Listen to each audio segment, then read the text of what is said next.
Hello mes amours, j'espère que vous allez bien. Moi ça va, alhamdoulilah. Ben écoutez, je suis désolée, je viens juste de rentrer. J'avais énormément de choses à faire, à régler. Plus important que cette story que je devais faire, que je vous ai promis. Euh, J'avais même changé d'avis. Je me suis dit, tu sais quoi, Rachida, laisse tomber.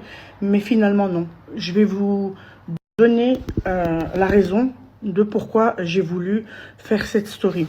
Je vous explique comme ça, je vais vous expliquer tout dans le contexte, comme ça vous comprenez. Donc moi, il faut savoir que mon téléphone, je m'en sers pas pour clasher les gens, pour afficher les gens. Ça m'intéresse pas. Moi, mon téléphone, c'est mon outil de travail. C'est pour partager. Il y en a certaines, c'est leur priorité principale, notamment la Maïva Genam, qui m'a envoyé donc un message à 4 h du matin, mais pas n'importe quel message, un message de menace où elle menace ma fille. Celle qui menace ma fille n'existe pas, ma petite chérie, sache-le. Donc je vais revenir sur ça, mais je dois bien vous expliquer pour ceux qui ont raté la story. Mais je vais vraiment écourter, j'ai pas envie de la faire longue, ça me saoule déjà. Donc je vais vous faire une story explicative et comme ça vous allez comprendre le pourquoi du comment et comment la Maïva Genam est arrivée à menacer ma fille. Donc voilà, j'espère juste que elle va assumer, c'est tout. Donc mes amours, je vous explique brièvement ce qui s'est passé. Vraiment, je vais pas la faire longue parce que, comme je vous ai dit, ça me saoule déjà. Je vous explique. Moi, je travaille pour une marque qui s'appelle Sweet Nut Body depuis des années, d'accord? C'est devenu d'une marque, c'est devenu une bonne amie. Il y a des marques avec qui vous avez un bon feeling. Moi, la plupart des gens avec qui je travaille, avec qui je collabore, franchement, je m'entends super un petit peu son histoire. Elle me dit voilà qu'elle avait travaillé avec une influenceuse que je ne vais pas citer, que je n'ai pas citée et que je ne citerai pas. Parce que moi, mon but, c'est pas de salir cette personne, c'est juste expliquer le contexte du pourquoi, du comment.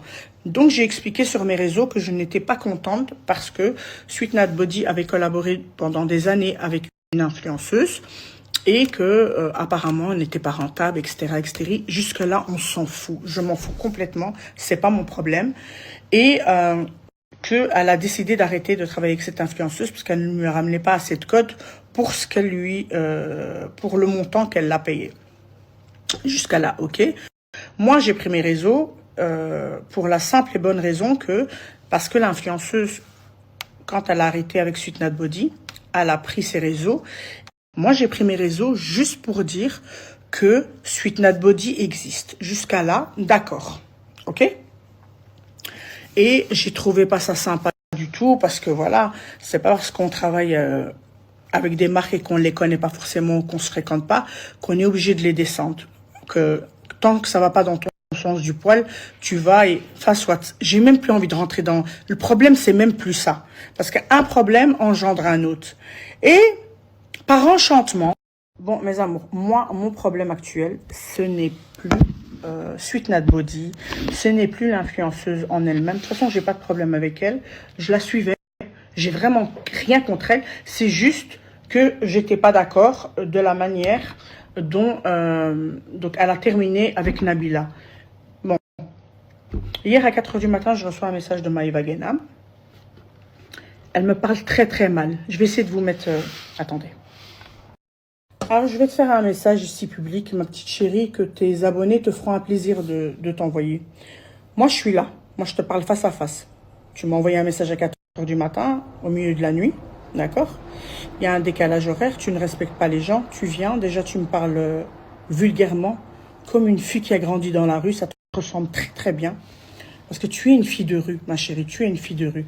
Pour parler comme ça à quelqu'un que tu n'as jamais vu, certes, on se parlait sur les réseaux, je n'avais aucun problème avec toi. Aucun, que ce soit avec toi ou l'influenceuse, ton amie que tu défends. Pourquoi ton amie n'est pas venue me parler? Pourquoi ton amie n'a pas fait une story me concernant? Pourquoi? Parce qu'elle est plus intelligente que toi. Plus intelligente. Et toi, t'es la conne de service qui prend la parole pour les autres. Tu veux te salir pour les autres. Mais t'es bête, ma chérie. T'aurais pu me faire un petit message en me parlant, en m'insultant, tout ce que tu veux. Mais ma chérie, t'as fait l'erreur de ta vie, ma petite chérie. Tu menaces ma fille ouvertement, par écrit, avec ton compte. Ma chère de ma chère. Toi, ma chérie, tu t'en fous de ta famille. Je vais te dire pourquoi tu t'en fous de ta famille. Tu es une égoïste, tu penses qu'à toi.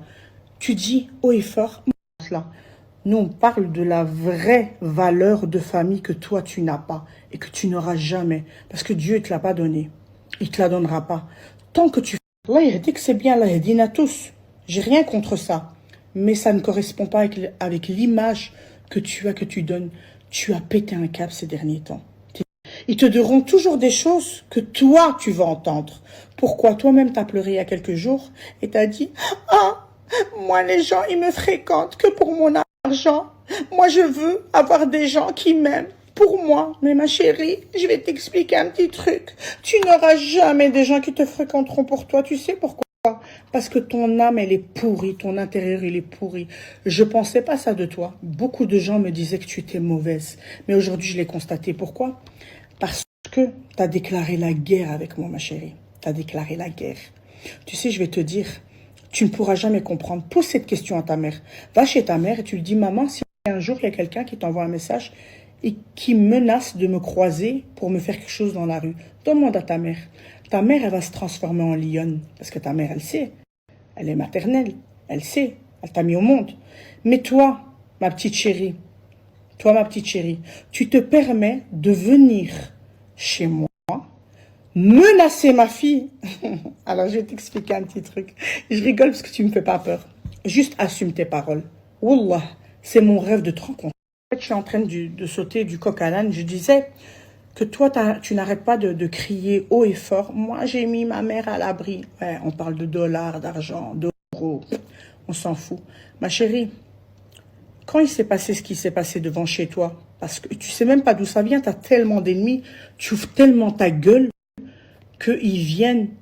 Depuis quand on vient tirer à la calache devant une porte de quelqu'un? Faut vraiment avoir des gros problèmes ou avoir fait quelque chose de très très grave. Ce que tu as fait, tu sais ce que tu as fait. Nous-mêmes, on ne le sait pas.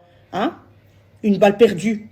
Une balle perdue. C'est vite arrivé, tu es d'accord avec moi? Tu as fait quoi, ma petite chérie? Dis-nous. T'as fait quoi, ma petite chérie? T'es restée près de ta maman? Non. Tu as pris un billet pour ta maman et tu lui as dit, viens, on part. Je vais te mettre à l'abri, maman. Non. T'as fait tes valises, t'as pris tes sacs Hermès, hein, tes Rolex, et t'es partie toute seule. T'as laissé ta mère. Ouais. Donc ne viens pas me dire que t'as oublié, nous, on l'a pas oublié. Quand t'as dit qu'elle te volait dans ton portefeuille, hein, après tu l'as supplié. Hein? Non, non. Elle a pris les réseaux, elle a expliqué que tu l'avais frappé. Il est très près, très très près, très très près pour toi. Crois-moi, avec tout ce que tu as fait, tout ce que tu fais encore. Tu sais, je vais te dire une chose, ma petite chérie. Wallah, il fallait pas me chercher. Fallait pas me chercher. Tu sais, moi, je vais pas aboyer comme toi, comme un chien. Comme je t'ai dit, toi, c'est ton fonds de commerce. Tu ne marches tellement plus. Tu ne fonctionnes tellement. Tu es obligé de créer des bad buzz. Il y a 2 jours, tu as affiché un ami à toi qui t'a tout donné. Tu l'as fréquenté et tu lui réclames 300 €. Elle est où la Maïva me blindée? Si tu savais combien d'argent on me doit, moi. Mais moi, je prends pas mes réseaux pour essayer de régler mes problèmes. Je prends pas mes réseaux. Ça va servir à quoi? Toi, c'est comme ça que tu fais tourner tes réseaux sociaux. C'est comme ça. Le bad buzz. Tu adores créer les problèmes. Tu adores faire la victime, mais c'est toi qui cherches ça. Prends exemple sur ta copine que tu as défendue aujourd'hui. Prends exemple sur elle. Prends exemple sur elle. Elle sait quand elle doit parler, elle sait quand elle doit se taire. Prends exemple sur elle. Il n'y a pas de problème, tu défends ta copine, il n'y a pas de problème. Mais moi, ne parle pas de ma fille, t'as compris? Moi, ne parle pas de ma fille. T'as compris? T'as compris, hein? Mets le bien en tête.